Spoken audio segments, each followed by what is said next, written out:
21 August grenade হামলার appeal শুনানি শেষ, যে কোনো দিন রায়। তারেক রহমানের খালাস চাইলেন আইনজীবী।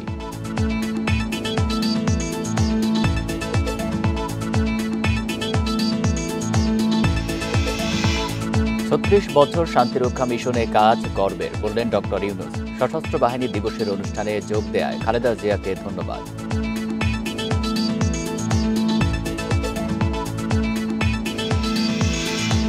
নতুন সিইসি অবসরপ্রাপ্ত সচিব এএমএম নাসির উদ্দিন। জনগণের হারানো ভোটাধিকার ফিরিয়ে দেওয়ার অঙ্গীকার।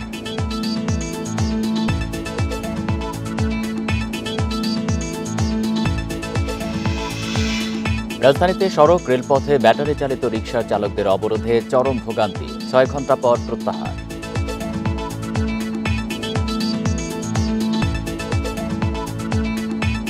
স্বাগত সংবাদ সন্ধ্যায়, আপনাদের সাথে আছি আমি আলী আশরাফ। শুনছিলেন শিরোনাম, যাচ্ছি পুরো খবরে। 21 আগস্ট গ্রেনেড হামলা মামলা ডেথ রেফারেন্স ও জেল আপিলের শুনানি শেষ। যে কোনো দিন হতে পারে রায় ঘোষণা। বিচারপতি আসাদুজ্জামানের নেতৃত্বে হাইকোর্টের দ্বৈত বেঞ্চে 5 দিনের শুনানি শেষে গুরুত্বপূর্ণ এই মামলা রায়ের জন্য রাখা হয়েছে। জ্যেষ্ঠ আইনজীবী এস এম শাহজাহান জানিয়েছেন, এই মামলায় তারেক রহমান যাবজ্জীবন কারাদণ্ডপ্রাপ্ত আসামি হলেও তিনি দেশে না থাকায় আপিল করতে পারেননি। তবু তার খালাস চেয়েছেন আইনজীবীরা। শুনানিতে ভারত, পাকিস্তান সহ বিভিন্ন দেশের সুপ্রিম কোর্টের রায়ের উদাহরণ তুলে ধরে আইনজীবী বলেন, অন্য আসামিরা খালাস পেলে তারেক রহমানকেও খালাস দিতে পারেন আদালত। আলোচিত এই মামলায় বিএনপির সরকারের সাবেক স্বরাষ্ট্র প্রতিমন্ত্রী লুৎফুজ্জামান বাবর এবং আব্দুস সালাম পিন্টু সহ 19 জনকে মৃত্যুদণ্ড দেয় ঢাকার একটি আদালত এবং তারেক রহমান সহ 19 জনকে যাবজ্জীবন কারাদণ্ড দেওয়া হয়। 2004 সালের 21 আগস্ট আওয়ামী লীগের সমাবেশে গ্রেনেড হামলায় নিহত হন 24 জন, আহত হন কয়েকশো নেতাকর্মী।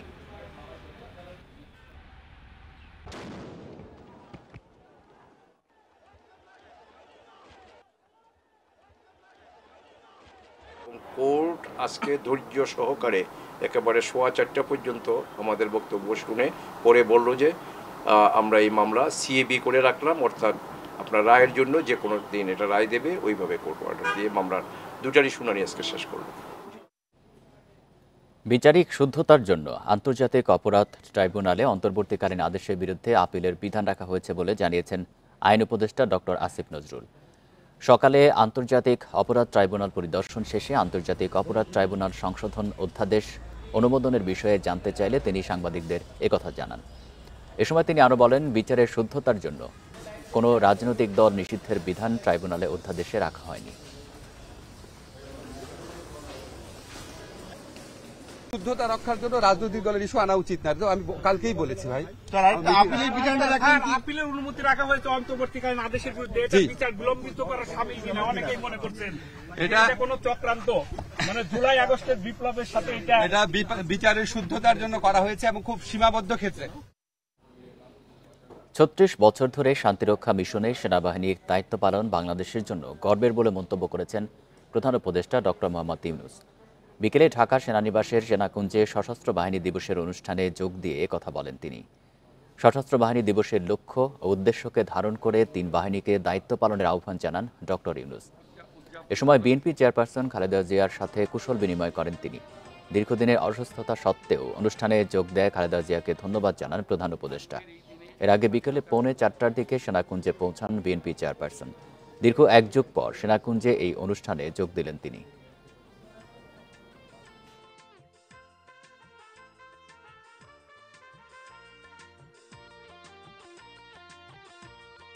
এক যুগ ধরে তিনি এই মহাসম্মেলনীতে অংশগ্রহণ করার সুযোগ পান নাই, আজকে সুযোগ পেয়েছেন। আমরা সবাই আনন্দিত এবং গর্বিত যে আমরা এই সুযোগ দিতে পেরেছি আপনাকে।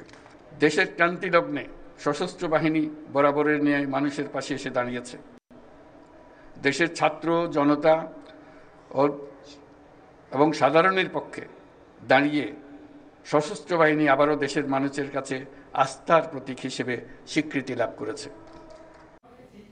এর আগে সকালে সশস্ত্র বাহিনী দিবসে শিখা অনির্বাণে শ্রদ্ধা জানিয়ে প্রধান উপদেষ্টা ডক্টর মোহাম্মদ ইউনূস বলেন, ছাত্র জনতার অভ্যুত্থানে রাষ্ট্র পুনর্গঠনের যে সুযোগ এসেছে তা কাজে লাগাতে সরকার বদ্ধপরিকর।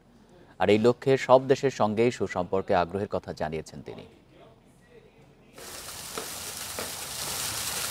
সশস্ত্র বাহিনী দিবসের সকালে ঢাকা সেনানিবাসে আসেন রাষ্ট্রপতি মোহাম্মদ শাহাবুদ্দিন ও অন্তর্বর্তী সরকার প্রধান ডক্টর মোহাম্মদ ইউনূস। শিখা অনির্বাণে শ্রদ্ধা জানিয়ে সেখানে কিছুক্ষণ নীরবে দাঁড়িয়ে থাকেন তারা।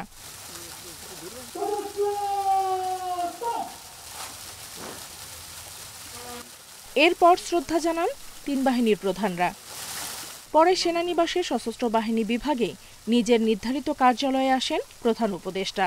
তিন বাহিনীর প্রধানের সঙ্গে করেন কুশল বিনিময়। এ সময় প্রধান উপদেষ্টা বলেন, ছাত্র জনতার আত্মত্যাগে রাষ্ট্র পুনর্গঠনের যে সুযোগ এসেছে তা কাজে লাগাতে অঙ্গীকারবদ্ধ তার সরকার। নতুন বাংলাদেশ গড়ার যে সুযোগ ছাত্র জনতার সাহস ও আত্মত্যাগের বিনিময়ে আমরা সম্প্রতি অর্জন করলাম, সেটাকে কাজে লাগিয়ে আমাদের সুন্দর ও সমৃদ্ধশালী ভবিষ্যৎ গড়তে হবে। বীর মুক্তিযোদ্ধা, শহীদ, আহত এবং জীবিত ছাত্র জনতার কাছে আমরা প্রতিজ্ঞাবদ্ধ থাকতে চাই। আর এ লক্ষ্যে বিশ্বের সব দেশের সঙ্গেই কাজ করতে আগ্রহী অন্তর্বর্তী সরকার। এতে গুরুত্ব পাবে জলবায়ু পরিবর্তনের প্রভাব মোকাবিলা ও বৈশ্বিক শান্তি প্রতিষ্ঠা। আমরা সকল রাষ্ট্রের সঙ্গে বন্ধুত্ব বজায় রাখব। আমাদের পররাষ্ট্রনীতির ভিত্তি হবে পারস্পরিক সম্মান, আস্থা, বিশ্বাস ও সহযোগিতা। জলবায়ু সংকট মোকাবেলা এবং বৈশ্বিক শান্তি অর্থনীতি সুসংহতকরণে আমাদের একত্রে কাজ করতে হবে। এর আগে আর্মি মাল্টিপারপাস কমপ্লেক্সে খেতাবপ্রাপ্ত বীর মুক্তিযোদ্ধা ও স্বজনদের সংবর্ধনা অনুষ্ঠানেও যোগ দেন অন্তর্বর্তী সরকার প্রধান। নুরসেলিনা শিউলি, ইন্ডিপেন্ডেন্ট নিউজ, ঢাকা। চ্যালেঞ্জ থাকলেও অবাধ, সুষ্ঠু ও গ্রহণযোগ্য নির্বাচনে নিজের অঙ্গীকার তুলে ধরেছেন নতুন প্রধান নির্বাচন commissioner AMM Nasir Uddin. Independent টেলিভিশনকে দেয়া তাৎক্ষণিক প্রতিক্রিয়ায় অবসরপ্রাপ্ত এই সচিব এই অঙ্গীকারের কথা তুলে ধরেন। বলেন, জনগণের হারানো ভোটাধিকার ফিরিয়ে দেওয়া হবে। দুপুরে মন্ত্রিপরিষদ সচিব ডক্টর শেখ আব্দুর রশিদের সই করা প্রজ্ঞাপনে তার নিয়োগের কথা জানা যায়।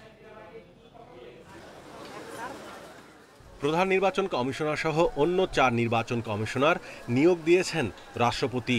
অবসরপ্রাপ্ত সচিব এএমএম নাসির উদ্দিনকে সিইসি এবং সাবেক অতিরিক্ত সচিব মোহাম্মদ আনোয়ারুল ইসলাম সরকার, সাবেক জেলা ও দায়রা জজ আব্দুর রহমানেল মাসুদ, সাবেক যুগ্ম সচিব বেগম তাহমিদা আহমেদ এবং অবসরপ্রাপ্ত ব্রিগেডিয়ার জেনারেল আবুল ফজল মোহাম্মদ সানাউল্লাহকে কমিশনার নিয়োগ দেওয়া হয়।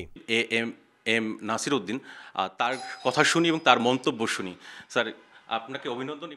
এদিকে ইন্ডিপেন্ডেন্ট টেলিভিশনের সঙ্গে আলাপকালে প্রধান নির্বাচন কমিশনার এএমএম নাসির উদ্দিন জানান, যতই চ্যালেঞ্জ আসুক না কেন, সব চ্যালেঞ্জ নির্বাচন কমিশন মোকাবিলা করবে। কারণ চ্যালেঞ্জ মোকাবিলা করার সাহস এবং অভিজ্ঞতা আমার আছে, এবং এই নির্বাচন সংক্রান্ত যে চ্যালেঞ্জগুলো আপনারা যেটা হয়তো বলছেন, যত চ্যালেঞ্জ আছে এবং আসবে মোকাবেলা করব। কারণ আমাদের জাতি এখন ঐক্যবদ্ধ, তারা সবাই একটা free, fair and credible election চায়। এছাড়া অবাধ, সুষ্ঠু ও গ্রহণযোগ্য নির্বাচন আয়োজন করা কমিশনের মিশন ও ভীষণ বলে জানান নতুন CEC. Free, fair and credible election উপহার দেওয়া জাতিকে, এটা আমি আমার নিজের আমার মূল লক্ষ্য এটা, এবং সেটা করার জন্য সংশ্লিষ্ট সবার সহযোগিতা নিয়ে আমি ইনশাল্লাহ এগিয়ে যাব। আমার আত্মবিশ্বাস আছে যে এই ক্ষেত্রে আমি সফল হব ইনশাল্লাহ। সিইসি বলেন, আগে 3 সংসদ নির্বাচনে মানুষের ভোটাধিকার কেড়ে নেওয়া হয়েছে। মানুষের ভোটাধিকার ফিরিয়ে দেওয়ার অঙ্গীকার করেন তিনি। মানুষের যে কোনো দুষ্ট নাই, ভোট দিতে পারে না, গিয়ে লাভ নাই। আমি নিজেও তো দিতে পারি নাই। আমি নিজে 2018-তে গেছিলাম, 14তে ভোটের কেন্দ্রে যাইনি, 24-এ তো যাওয়ার প্রশ্নই আসে না। মানুষের ভোটের অধিকার প্রতিষ্ঠা বলতে যা বোঝায়, আমরা সেটা করার চেষ্টা করবো ইনশাল্লাহ। হাসিনা সরকারের পতনের পর গত 5 সেপ্টেম্বর পদত্যাগ করেন সাবেক প্রধান নির্বাচন কমিশনার কাজী হাবিবুল আওয়াল সহ কমিশনের 5 সদস্য। Mahmudul Hasan, independent News, Dhaka.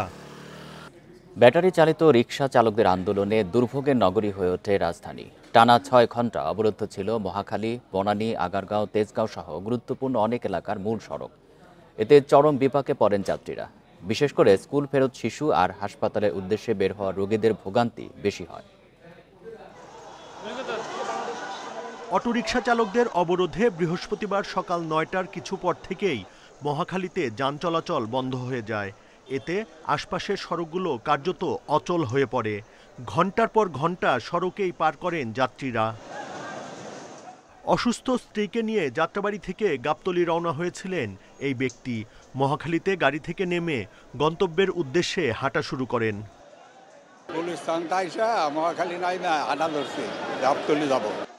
মহাখালীর একটি হাসপাতালে শিশুর চিকিৎসা শেষে মিরপুরের বাসায় ফিরছিলেন এই মা। সড়ক বন্ধ থাকায় কিভাবে বাড়ি পৌঁছাবেন ছুড়ে দেন সে প্রশ্ন। বাচ্চা অসুস্থ, মহাখালী আইছিলাম, বাসায় যাবো কেমনে? সিএনজিও তো আটকা, যে কিভাবে যাব বুঝতেছি না ঠিক। এখন বাড়ি ফেরাও তো দরকার। একটি বেসরকারি প্রতিষ্ঠানের গাড়ি চালক রাস্তায় আটকে থাকেন প্রায় 5.5 ঘন্টা। কখন গন্তব্যে যেতে পারবেন জানা নেই তার। আর মালিকের জমা পরিশোধ নিয়ে চরম দুশ্চিন্তায় সিএনজি অটোরিকশা চালকরা। 9:30 থেকে বসে রয়েছি, না খাওয়া দাওয়া না কিছু, এই যে বসে রয়েছি 3:30 বেজে গেছে অলরেডি। কি করবো বুঝতেছি না, এই যে ভোগান্তি পড়তেছি, আমাদের তো ভোগায় লাভ নেই। 5 ঘন্টা যদি আমরা এইভাবে বয়ে থাকি, মালিকরে তো ঠিকই জমা দিতে হইব। আমাকে কি ঘরে টাকা আছে অডালতে, আমরা দিব, মালিকরে মানবো না। গাড়ি লিয়ে 6টা বাজে সিঙ্গালে পড়ছি, এই পর্যন্ত এই জায়গায় দাঁড়িয়ে রয়েছি। ঢাকার বাইরে থেকে আসা মানুষের দুর্ভোগ ছিল চোখে পড়ার মতো। উপায় না পেয়ে ব্যাগ লাগেজ সহ হেঁটেই গন্তব্যে রওনা হন। জনগণের ভোগান্তি একবারে খুব একটা মানে অসহ্যকর একবারে। এই কথারই মানে প্রায় 3 মাইলের মতন হাঁটে আসলাম। আর সম্ভবত ঘন্টানিক আর হাঁটতে হবে আর কি। ঘন্টানিক মতন রাস্তার অবস্থা খারাপ, সব কিছু বন্ধ। হাঁটতেই আছে এই সামান্য একটু নিয়ে এই রাস্তা কি দুষ করলো, খালি রাস্তার মধ্যে আয়া সব কিছু যানজট সৃষ্টি করে। বিকাল 3টার দিকে সেনাবাহিনী ও পুলিশ কর্মকর্তাদের আশ্বাসে সড়ক ছাড়েন আন্দোলনকারীরা। এরপরই স্বাভাবিক হয় যান চলাচল। Buddhadeb Kundu, independent News, Dhaka. থানায় অভিযোগ জানাতে গিয়ে গ্রেপ্তার হলেন ঝালকাঠির সাবেক এমপি শাহজাহান ওমর। 3 মাস পর নিজ এলাকায় যাওয়ার পথে হামলার শিকার হন তিনি। আর এই অভিযোগ থানায় জানাতে গেলে বিএনপি অফিসে ভাঙচুর, অগ্নিসংযোগ ও হত্যা চেষ্টার মামলায় তাকে গ্রেপ্তার দেখায় পুলিশ। 2023 সালে মহাসমাবেশ ঘিরে সহিংসতার পর গ্রেপ্তার হন বিএনপির সেই সময়ের ভাইস চেয়ারম্যান শাহজাহান ওমর। কারাবন্দী থাকেন 1 মাস। জামিনে মুক্তি পেয়ে আওয়ামী লীগে যোগ দেন তিনি। জিয়াউর রহমানের রাজনীতি থেকে বঙ্গবন্ধুর রাজনীতি বেটা। আওয়ামী লীগ ও বিএনপি দুই দলের নেতাকর্মীদের অসন্তোষের মুখেই দ্বাদশ সংসদ নির্বাচনে জয়ী হয়ে ঝালকাঠি 1 আসনের সংসদ সদস্য নির্বাচিত হন শাহজাহান ওমর। গণ অভ্যুত্থানের প্রায় 3 মাস পর যাচ্ছিলেন নিজ এলাকায়। এ সময় হামলার শিকার হয়ে অভিযোগ জানাতে যান থানায়। বাইরে বিক্ষোভ করতে থাকেন ছাত্রদল ও যুবদলের কর্মীরা। শাহজাহান ওমর গ্রেপ্তার হওয়াতে রাজাপুরের প্রত্যেকটি মহলের, প্রত্যেকটি রাজনীতির ময়দানে আনন্দ উৎসবের একটা জোয়ার এসেছে। আমরা আনন্দিত, আমরা মিষ্টি বিতরণ করেছি এবং তার আইনানুগ ব্যবস্থা নেওয়ার জন্য আমরা জোর দাবি জানাচ্ছি। দল পরিবর্তনের কারণে নেতাকর্মীরা ক্ষুব্ধ হলেও শাহজাহান ওমর মনে করেন দল পরিবর্তনের অধিকার সব মানুষের আছে। ঝালকাঠি কোর্ট পর্যন্ত তদন্ত করে যদি এভিডেন্স পাওয়া যায় তাহলে মামলা নেবা। তদন্ত করে গত 2 মাসে কোনো মামলা হয় নাই। কালকে আমি বরিশালে আছি, আজকে রাত্রে চলে মামলা হয়েছে। This has nothing to do with politics. আপনার স্বাধীনতা আছে, আজকে জামাত করবেন, কালকে করবেন, হাত পাখা।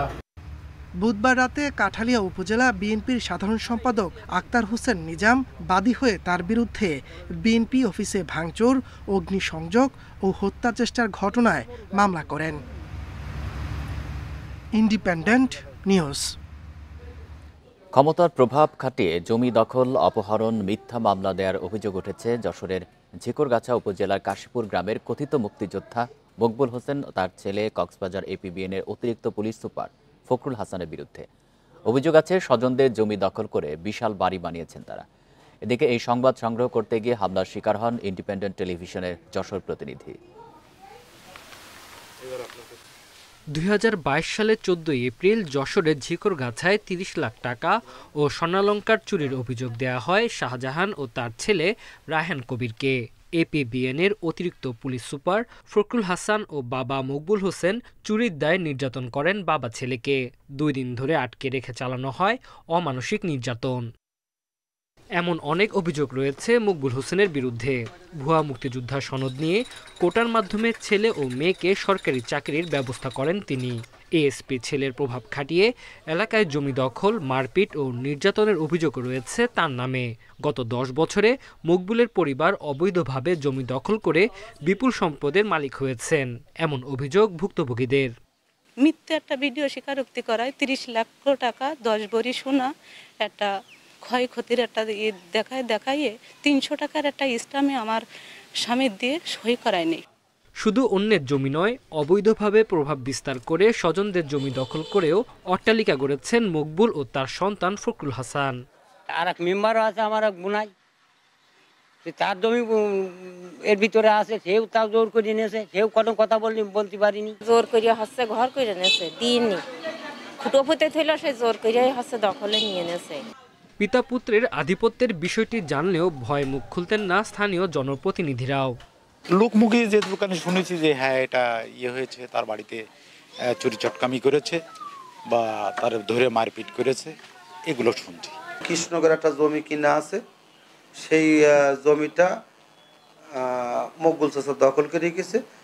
শকত চাচার দিন, এটা শকত চাচার মুখের কথা। ফখরুল হাসান কক্সবাজার এপিবিএনের ও মেয়ে বেনজির বিউটি জাহাঙ্গীরনগর বিশ্ববিদ্যালয়ের শেখ ফজিলাতুন্নেসা মুজিব হলের হল সুপারভাইজার হিসাবে দায়িত্ব পালন করছেন।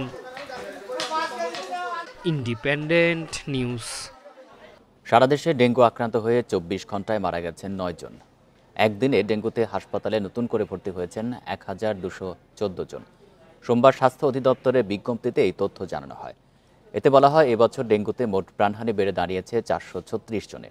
হাসপাতালে ভর্তি হয়েছেন 84,368 জন। বিভিন্ন সরকারি ও বেসরকারি হাসপাতালে বর্তমানে ভর্তি রয়েছেন 3,882 জন ডেঙ্গু রোগী। এর মধ্যে ঢাকায় ভর্তি 1,560 জন। এদিকে 24 ঘন্টায় সারা দেশে 1,335 জন রোগী হাসপাতাল থেকে ছাড়া পেয়েছেন।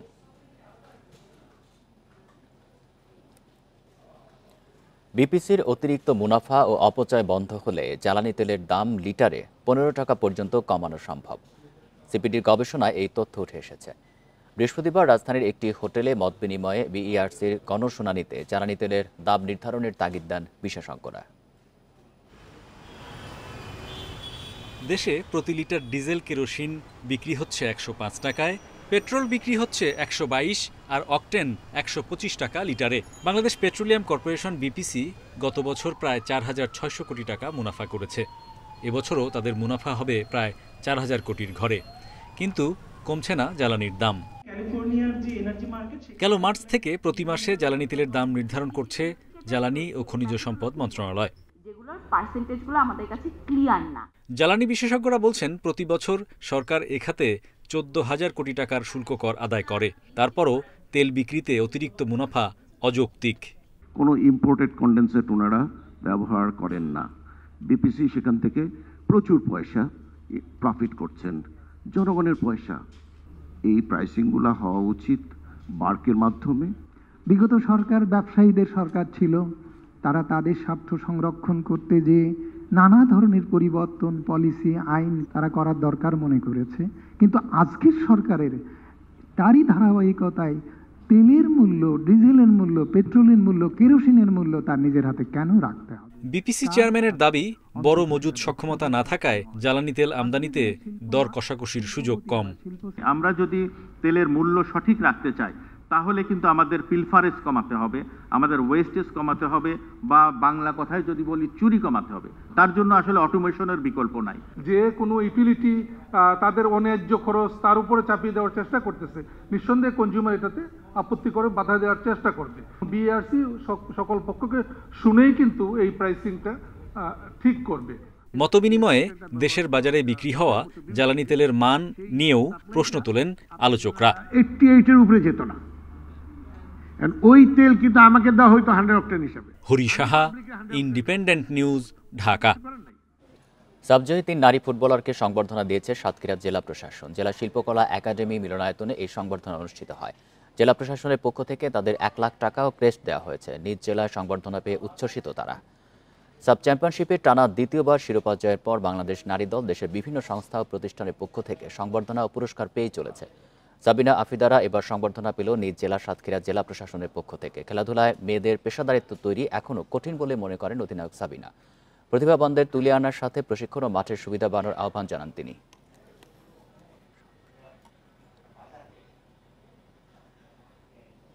এ ছিল সংবাদ সন্ধ্যায়। ধন্যবাদ সবাইকে।